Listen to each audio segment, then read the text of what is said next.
Hello students, welcome back to our official YouTube channel crack Bengal. দেখো, আজকে আমি আলোচনা করব তোমার সাথে ডাব্লিউবি এসএসসি যে পিওয়াইকিউ সিরিজটা আছে 1999 থেকে 2012, তার 2007 সালের যে হিস্ট্রি পিজির কোশ্চেন সেটা নিয়ে। এখানে পিজি বলতে অনার্স প্লাস পিজি যে কোশ্চেনটা সেটা, আর আগে আরেকটা ছিল, আরেকটা যেটা আলোচনা করি ওটা হচ্ছে পাস কোর্সে। চলো সময় নষ্ট না করে প্রথম কোশ্চেনের দিকে চলে যাওয়া যাক। বার্লিন ডিক্রি কী ছিল? কে এটা জারি করেন? বার্লিন ডিক্রি জারি করেন নেপোলিয়ন বোনাপার্ট 1806 খ্রিস্টাব্দতে। সামরিক শক্তি প্রয়োগ করে ইংল্যান্ডকে পদানত করতে না পেরে নেপোলিয়ন ইংল্যান্ডের শক্তির উৎস বিশ্বজোড়া বাণিজ্য ধ্বংস করার প্রথম পদক্ষেপ টন হিসাবে এই ডিক্রি জারি করে মহাদেশীয় অবরোধের সূচনা করেছিলেন। ইউরোপের উপকূলে ইংল্যান্ডে জাহাজ ও পণ্য সামগ্রিক প্রবেশ নিষিদ্ধ করা হয়েছিল। এই অর্থনৈতিক অস্ত্র প্রয়োগ করে নেপোলিয়ন ইংল্যান্ডকে দুর্বল করে তাকে পতানত করতে চেয়েছিল। অনেক সময় এটাকে কী বলে না, তিনি ইংল্যান্ডকে ভাতে না মেরে পাতে মারতে চান বা এরকম কিছু কথা আসে। তো এই বার্লিন ডিক্রিটা কি না, এই মহাদেশীয় অবরোধ প্রথার সাথে রিলেটেড। পরবর্তী প্রশ্ন, অধীনতামূলক মিত্রতা কি? কোন ভারতীয় রাজ্য সর্বপ্রথম এই মিত্রতা গ্রহণ করে বা এই মিত্রতা নীতি কি, যেটাকে বলা হয় সাবসিডিয়ারি অ্যালায়েন্স ইংলিশে? লর্ড ওয়েলেসলি প্রবর্তিত অধীনতামূলক মিত্রতা নীতির লক্ষ্য, এই নীতির উদ্দেশ্য ছিল দেশীয় রাজন্যবর্গকে ব্রিটিশ অধীনতা পাশে আবদ্ধ করে তাদের সার্বভৌমত্ব হরণ করা।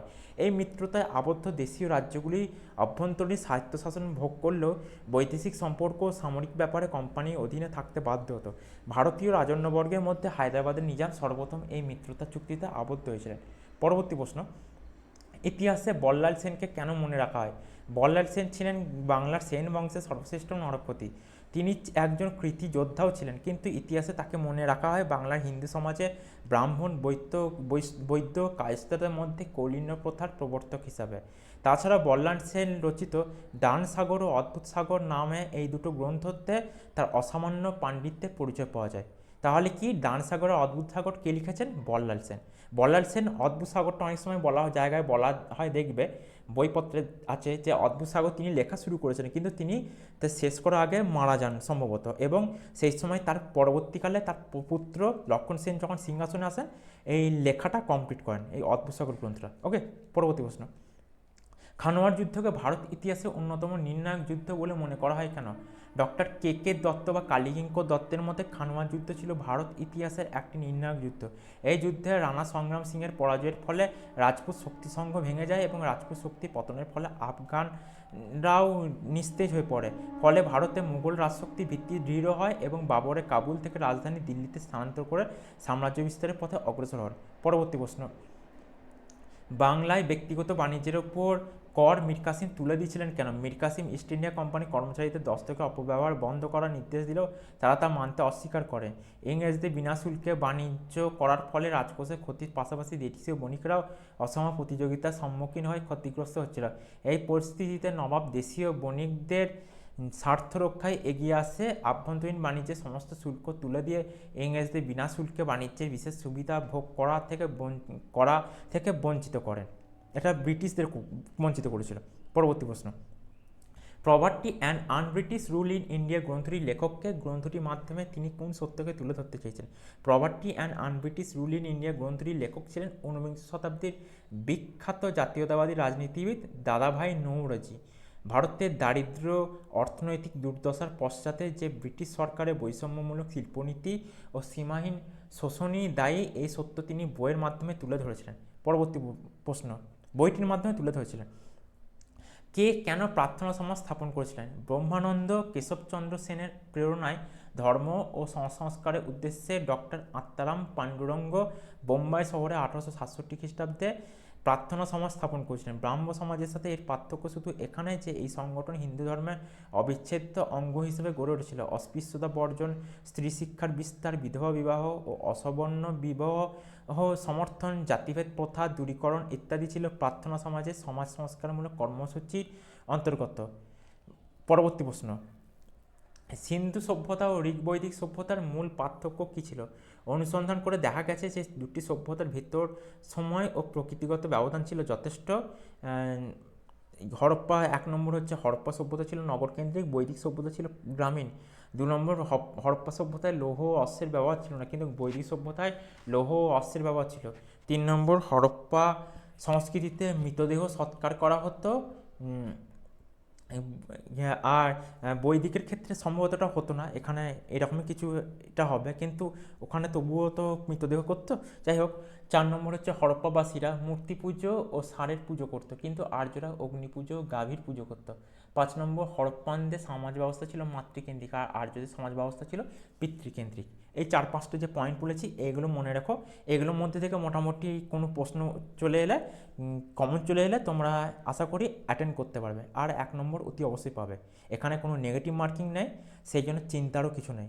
পরবর্তী প্রশ্ন, ধর্ম মহামাত্ররা অশোকের রাজত্বকালে কী করতেন? অশোক তার ধর্মরীতি রূপায়ণের উদ্দেশ্যে ধর্ম মহামাত্র নামে এক বিশেষ শ্রেণী কর্মচারী পদ সৃষ্টি করেছিলেন।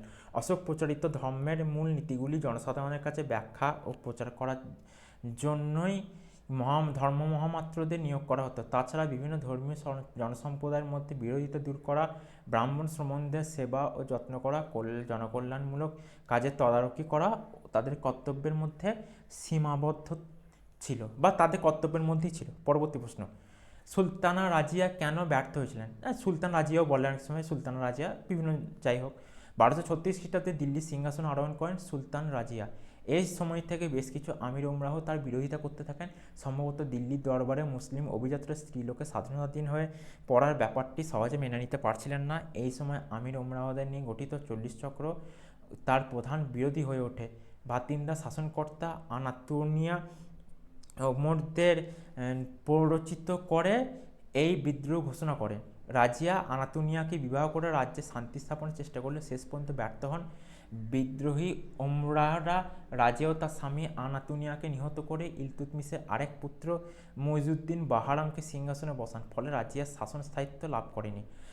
সুলতান রাজিয়া কত থেকে কত পর্যন্ত সিংহাসনে ছিল না? 1236 থেকে 1240 পর্যন্ত সিংহাসনে ছিলেন। বোঝা গেল?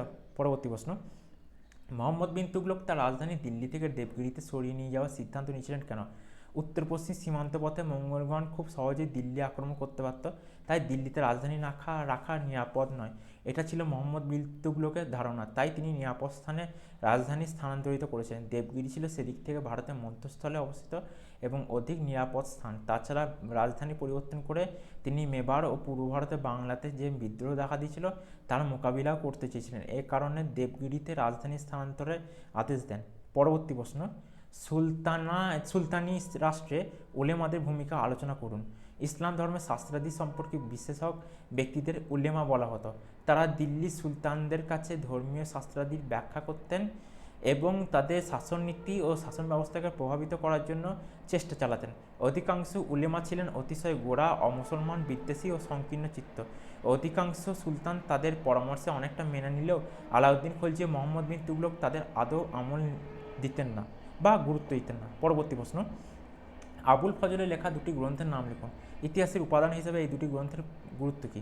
আবুল ফজল ছিলেন আকবরের বন্ধু ও সভাসদ। তিনি ছিলেন সাহসী যোদ্ধা, সুপণ্ডিত ও বিখ্যাত ঐতিহাসিক। আবুল ফজলের রচিত দুটি গ্রন্থের নাম আইনে আকবরী ও আকবরনামা। দুটি গ্রন্থ মুঘল যুগের ইতিহাস রচনায় অত্যন্ত গুরুত্বপূর্ণ অবদান রাখে। তার খ্যাতিতে ঈর্ষান্বিত হয়ে যুবরাজ সেলিম বা জাহাঙ্গীরের নির্দেশে গুপ্তঘাতকের হাতে 1602 খ্রিস্টাব্দে নিহত হন। 1602 খ্রিস্টাব্দে মারা যান এই আবুল ফজল কার ইশারায়? না যুবরাজ সেলিমের নির্দেশে। গুপ্ত হত্যাকারী কে? না বীর সিং বুন্দেলা। বীর সিং বুন্দেলার হাতে আবুল ফজল নিহত হন। বোঝা গেল? পরবর্তী প্রশ্ন, কে কেন ইবাদতখানা স্থাপন করেছিলেন? 1575 খ্রিস্টাব্দতে সম্রাট আকবর ফতেপুর সিক্রিতে ইবাদতখানা প্রতিষ্ঠা করেন। এটি ছিল ধর্মালোচনা গৃহ। বিভিন্ন ধর্ম সম্প্রদায়ের পণ্ডিতগণ বিভিন্ন দিনে এই গৃহে সমাবেত হয়ে নিজ নিজ ধর্ম ব্যাখ্যা করতেন। বিভিন্ন ধর্মের আদর্শ অনুধাবন এবং ধর্মীয় বিভেদ দূর করাই ছিল এর উদ্দেশ্য। পরবর্তী প্রশ্ন, জাহাঙ্গীরের আমলে কান্দাহার কীভাবে মুঘলদের হাতছাড়া হয়েছিল? নূরজাহান জাহাঙ্গীরের প্রভাব বিস্তার করে মুঘল সাম্রাজ্যের সর্বকর্তৃময় হয়ে উঠলে এই সময় খুররমের বা পরবর্তীকালে যিনি শাহজাহান নামে সিংহাসনে বসেন তার সন্দেহ হয়েছিল যে নূরজাহান তার জামাতা, নূরজাহানের জামাতা আর কি, নূরজাহান তার জামাতা শাহরিয়ারকে দিল্লির সিংহাসনে বসাবেন।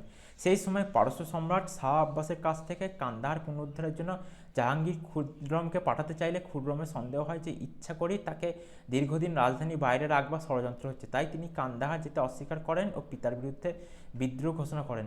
ফলে কান্দাহার হাতছাড়া হয় 1622 খ্রিস্টাব্দে। কাদের হাতে চলে যায় না পারসিকদের হাতে চলে যায়।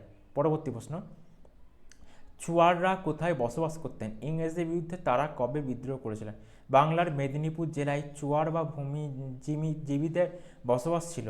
এই জেলা অন্তর্গত ছিল মানভূম ও বড়ভূম বা বরাভূম মহলগুলি। 1760 খ্রিস্টাব্দে মেদিনীপুর ইংরেজদের হাতে চলে যায়, কিন্তু এই অঞ্চলের জমিদাররা ছিল অবাধ্য। দলভূমের রাজা জগন্নাথ ধল 1768 খ্রিস্টাব্দে চুয়ারদের সংঘবদ্ধ করে ইংরেজ সরকারের বিরুদ্ধে বিদ্রোহী হন। এটা হয় প্রথমবার। দ্বিতীয়বার বিদ্রোহ ঘটে 1798-99 খ্রিস্টাব্দে। দ্বিতীয়বারের বিদ্রোহ এর থেকেও ব্যাপক আকার ধারণ করে। পরবর্তী প্রশ্ন, 1717 সালের ফরমানের তাৎপর্য কী ছিল? 1717 সালের ফরমান অনুযায়ী, বা এই যে ফরমানটার নাম হচ্ছে ফারুক সিয়ারের ফরমান, এই অনুযায়ী কোম্পানি পুরনো অধিকারগুলি নতুন করে স্বীকৃতি লাভ করেছিল। এর ফলে তাদের বহু অধিকার আইনের স্বীকৃতি লাভ করে। 1717 সালের ফরমানের মধ্যে দিয়ে কোম্পানির নৈতিক অধিকার লাভ করেছিল। এই ফরমানের মধ্যে দিয়ে সুযোগ সুবিধা ভবিষ্যতে রাজনৈতিক অধিকার পরিবর্তিত করে কোম্পানিকে সক্ষম করেছিল। এই ফরমানকে অনেকে ভারতীয় ইতিহাসে বা ফরমান যে হয়, ভারতের ফরমানের যে ইতিহাস আছে সেখানে ম্যাগনা কার্টা বলা হয়। ওকে, অনেক জায়গায় এটা আছে, তো একটু ভালো করে দেখে রাখবে ম্যাগনা কার্টা কোন কোন জিনিসকে আর বলা হয়, বা এটাকে বলা হয় কি না, বা কোন কোন বইপত্রগুলো ঠিকঠাক করে খুঁটিয়ে পড়ো। আশা করি তোমরা উত্তর দিতে পারবে। ওগুলো ভালো করে পড়া থাকলে তোমরা এই PYQগুলো খুব সহজে সলভ করতে পারবে। আমি এ ব্যাপারে আশাবাদী। পরবর্তী প্রশ্ন, মুঘল যুগের শেষ পর্যায়ে জায়গিরদারি সংকটের প্রকৃতি কী ছিল? মুঘল যুগে বহু মনসবদারদের নগদ বেতনের পরিবর্তে জায়গির দেওয়া হতো। ঔরঙ্গজেবের রাজত্বকালের শেষ দিকে জায়গিরদারি ব্যবস্থা প্রবল সংকটের সম্মুখীন হয়। তার সময় মনসবদারদের সংখ্যা প্রচুর বৃদ্ধি পায়, কিন্তু বণ্টনযোগ্য জমির পরিমাণ সে তুলনায় বৃদ্ধি পায় না। ফলে জায়গির পাওয়ার জন্য মনসবদারদের মধ্যে দলাদলি চরমে ওঠে। জাতি ও ধর্মের সুপ্ত মনোভাব জাগিয়ে তোলা হয় এবং অভিজাত সম্প্রদায় থেকে হিন্দুদের বিতাড়নের জিগির তোলা হয়। ফলে সাম্রাজ্যের নানা দুর্নীতি অত্যাচার দেখা দেয় এবং এর ফলে সাম্রাজ্য দুর্বল হয়ে পড়ে। ঔরঙ্গজেবের পক্ষে এই জায়গিরদারি সংকটের সমাধান করা সম্ভব হয়নি ছিল। পরবর্তী প্রশ্ন, রয়্যাল ইন্ডিয়ান নেভির বিদ্রোহ কেন গুরুত্বপূর্ণ? 1945 খ্রিস্টাব্দে 18 ফেব্রুয়ারি বোম্বাইয়ের নৌ প্রশিক্ষণ কেন্দ্র MV তলোয়ার নামক জাহাজের নৌ বিদ্রোহ বা রয়্যাল ইন্ডিয়ান নেভির বিদ্রোহ ঘটে। এই বিদ্রোহের গুরুত্ব হলো, 1 নম্বর, সিপাহী বিদ্রোহের পর ভারতের ইতিহাসে এটি সবচেয়ে বড় সেনা বিদ্রোহ। 2 নম্বর, ইংরেজ সরকার বুঝতে পারে ভারতে তাদের দিন শেষ হয়ে এসেছে বা ফুরিয়ে এসেছে।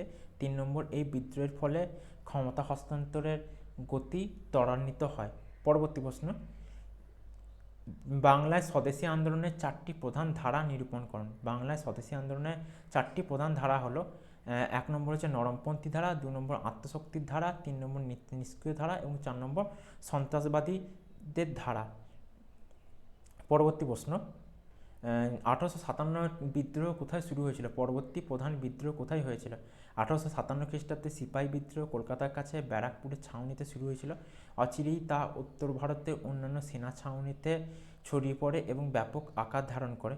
মিরাট, দিল্লি, কানপুর, লখনৌ, অযোধ্যা, বরেইলি, ঝাঁসি, বিহার, জগদীশপুর প্রভৃতি ছিল বিদ্রোহের প্রধান কেন্দ্র। দক্ষিণ ভারতে এই বিদ্রোহ বিশেষ কোনো সাড়া ফেলতে পারেনি। এই বিদ্রোহগুলো একটা কথা বলে রাখি, মিরাট, দিল্লি, কানপুর এসব জায়গায় যে হচ্ছে, কারা কারা নেতৃত্ব দিয়েছে, আমি এই কটা ক্লাস আগে একটা ভিডিও যেটা করেছিল এই সিরিজের, সেখানে আমি কিন্তু 4-5 জনের নাম বলে দিয়েছিলাম। ঠিক আছে, তো প্রয়োজনে সেটা দেখে রেখো এবং ওইগুলো ভালো করে এই মেন জায়গা মিরাট, দিল্লি, কানপুর, তারপর ব্যারাকপুরে কার প্রথমে নেতৃত্ব দিয়েছিল কে, এই নামগুলো অতি অবশ্যই কিন্তু মনে রাখার চেষ্টা করবে। এখান থেকে অতি অবশ্যই পরীক্ষায় প্রশ্ন ফেলবে। আর আশা করছি তোমরা যদি ভালো করে এই নামগুলো ক্যাপচার করতে পারো, তোমরা ভালো করে অ্যান্সার দিতে পারবে পরীক্ষায়। যত হার্ড লেভেলেরই মানে এইরকম টাইপের যত ঘুরিয়ে কোশ্চেন দিক না কেন, তোমরা ঠিক পারবে। পরবর্তী প্রশ্ন, ফরাসি কৃষক সম্প্রদায়ের ওপর ফরাসি বিপ্লবের 2টি গুরুত্বপূর্ণ আর্থসামাজিক ফলাফল নিরূপণ করুন। ফরাসি বিপ্লবের দুটি গুরুত্বপূর্ণ আর্থসামাজিক ফল যা ফরাসি বিপ্লবে ফরাসি কৃষকদের প্রভাবিত করেছে তা হলো 1 নম্বর, সংবিধান সভা 1789 খ্রিস্টাব্দে 4 আগস্ট একটি আইন পাসের মাধ্যমে ফ্রান্স থেকে সামন্ততন্ত্রের বিলুপ্তি ঘটায়, এবং 2 নম্বর, কৃষকদের ওপর থেকে ভূমিকর, লবণ কর, তামাক ও মদের ওপর কর, আবগারি কর, ক্যাপিটেশন বা মাথাপিছু উৎপাদন কর, সম্পত্তি কর ইত্যাদি তুলে দিয়ে ফ্রান্সে কর সমতার বিধান সাধন করে। পরবর্তী প্রশ্ন, ইউরোপীয় শক্তি সমবায়ের কটি অধিবেশন হয়েছিল? এগুলি কোথায় হয়েছিল? ইউরোপীয় শক্তি সমবায়ের মোট 5টি সম্মেলন অনুষ্ঠিত হয়েছিল।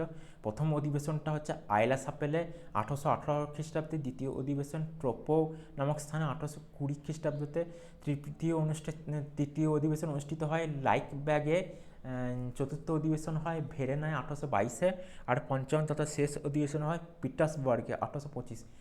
এই পিটার্সবার্গটা রাশিয়ায়। ওকে, আর প্রথম দেখো আইলা সাপেল। আইলা সাপেল নামটা হয়তো অনেকে মনে থাকতেও পারে, নাও থাকতে পারে। আইলা সাপেল হলো প্যারিস শহরেরই আরেক নাম। এই প্যারিস শহরে অনেক কটা নাম থাকে, যেমন আইলা সাপেল বা এলা সাপেল বলে, পরে আখেন বলে, তারপরে প্যারি বা প্যারিস বা পারি, এরকম নাম আছে। ওকে, পরবর্তী প্রশ্ন, ইংল্যান্ডের শিল্প বিপ্লবের টেক অফ পর্যায়ের অগ্রণী ক্ষেত্র নির্ণয় করুন। এই দেশে বা ওই দেশে 19 শতকে কোন শিল্প প্রধান ভূমিকা নিয়েছিল? এখানে টেক অফ মানে কি? টেক অফ মানে হচ্ছে একটা প্লেন ধরো উঠছে, যে সময় তার উড্ডীয় কাল উঠছে ওই সময়টা কি বলা হয় না, একটা ফ্লাইট টেক অফ করছে, তো ওই মানে ওড়ার সময়টাকে টেক অফ বলে।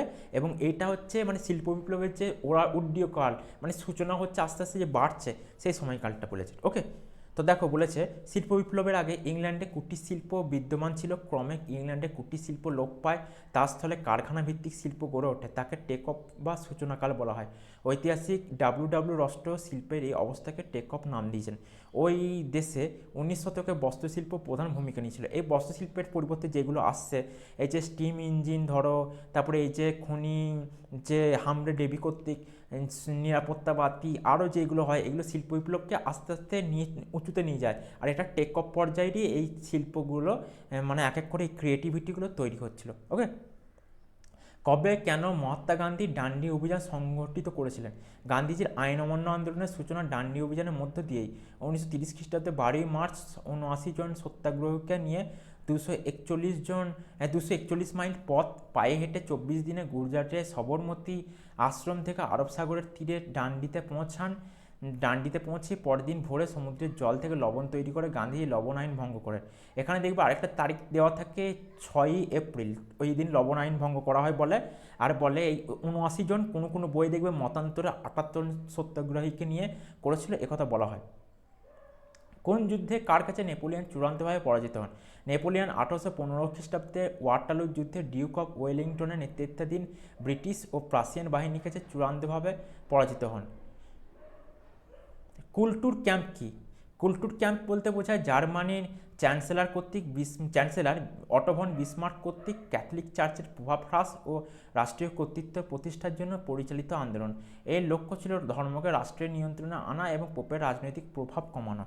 এই কুলটুর ক্যাম্পের সময় বলা হয় যে পোপ কে ছিলেন। অনেক জায়গায় দেখবে নবম পায়াস, তারপর অন্যান্য একাদশ পায়াস বা যাই হোক থাকে, তো বিতর্ক থাকতে পারে। একটু ভালো করে বইগুলো, একটা বই না 4-5টা বই খুঁটিয়ে দেখবে, তারপরে না হয় প্রশ্নের অ্যান্সারটা করার চেষ্টা করবে।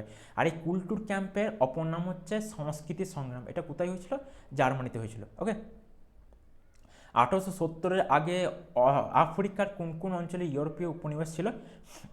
1870-এর আগে ইউরোপীয় শক্তিগুলি আফ্রিকার আলজেরিয়াতে ফ্রান্স, দক্ষিণ আফ্রিকা ব্রিটেন, আঙ্গোলা ও মোজাম্বিকে পর্তুগাল এবং দক্ষিণ আফ্রিকা এবং পশ্চিম আফ্রিকার উপকূল অঞ্চলে উপনিবেশ স্থাপন করেছিল। এই কটা দেশ স্থাপন করে এরপর এক এক করে অন্যান্য দেশেরাও কি করে নিজেদের আধিপত্য স্থাপন করতে শুরু করে 1870-এর দশকের পর থেকে। ওই সময়টা কি বলা হয়?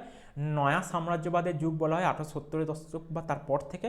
এবং আরেকটা জিনিস বলা হয় 1870 থেকে 1914 মধ্যে নয়া সাম্রাজ্যবাদ বা নব সাম্রাজ্যবাদের পাশাপাশি সশস্ত্র শান্তির যুগ। ওকে, বলকান লিগের সদস্য কারা ছিল? বলকান লিগের সদস্য ছিল সার্বিয়া, বুলগেরিয়া, গ্রিস ও মন্টিনিগ্রো। এই রাষ্ট্রগুলি 1912 সালে অটোমান সাম্রাজ্যের বিরুদ্ধে যৌথভাবে যুদ্ধ করে। এই বলকান যে লীগ, এরপরে যুদ্ধ হয়। বলকান লীগটা কার বিরুদ্ধে করেছিল? ছিল অটোমান সাম্রাজ্য বা অটোমান তুরস্কদের বিরুদ্ধে। 1912-তে 12-13 নাগাদ প্রথম যুদ্ধটা হয় বলকানের, প্রথম বলকান যুদ্ধ, আর লন্ডনের সন্ধির মাধ্যমে ওটা নিষ্পত্তি হয়। আর পরবর্তীতে 1913 সালে হয় কি না দ্বিতীয় বলকান যুদ্ধ, এটা বুখারেস্টের সন্ধির মাধ্যমে দ্বিতীয় বলকান যুদ্ধের অবসান ঘটে। তার ঠিক পরবর্তী বছর অর্থাৎ 1914 খ্রিস্টাব্দে প্রথম বিশ্বযুদ্ধ শুরু হচ্ছে। ওকে, কবে ও কাদের মধ্যে অনাক্রমণ চুক্তি স্বাক্ষরিত হয়? 1939 সালে 23 আগস্ট জার্মানি ও সোভিয়েত ইউনিয়নের মধ্যে অনাক্রমণ চুক্তি বা রুশ জার্মান অনাক্রমণ চুক্তি স্বাক্ষরিত হয়। এর মাধ্যমে উভয় দেশ একে অপরের বিরুদ্ধে যুদ্ধ না করা অঙ্গীকার করে। এই ঘটনার ঠিক এক সপ্তাহ বাদে বা 8-9 দিন বাদে দেখবে প্রথম বিশ্বযুদ্ধের সূচনা ঘটছে। কবে না 1 সেপ্টেম্বর 1939-এ পোল্যান্ড আক্রমণ করছে জার্মানি, আর 23 সেপ্টেম্বর থেকে অফিসিয়ালি ডিক্লারেশন হচ্ছে। তো আজকে আলোচনা করলাম 2007-এর যে হিস্ট্রি পিজি অর্থাৎ অনার্স পিজির যে কোশ্চেনগুলো 30টা, সেটা নিয়ে আলোচনা করলাম। এতদিন ছিল 20টা করে কোশ্চেন, সম্ভবত এগুলো 3 নম্বর করেছিল। এবার যেহেতু 30টা করে কোশ্চেন হয়েছে, এখানে 2 নম্বর করে, এগুলো 60 বা এরম সামথিং কিছু ছিল। ঠিক আছে, তো তোমরা কোশ্চেন পত্র খুললে বুঝতে পারবে কি কি আছে। তো আজকে এই ক্লাসটা নিয়ে আলোচনা করলাম। যদি আমার ভিডিওটি ভালো লেগে থাকে তাহলে ভিডিওটাকে লাইক করো, আর চ্যানেলটিকে অতি অবশ্যই সাবস্ক্রাইব করো। Thank you.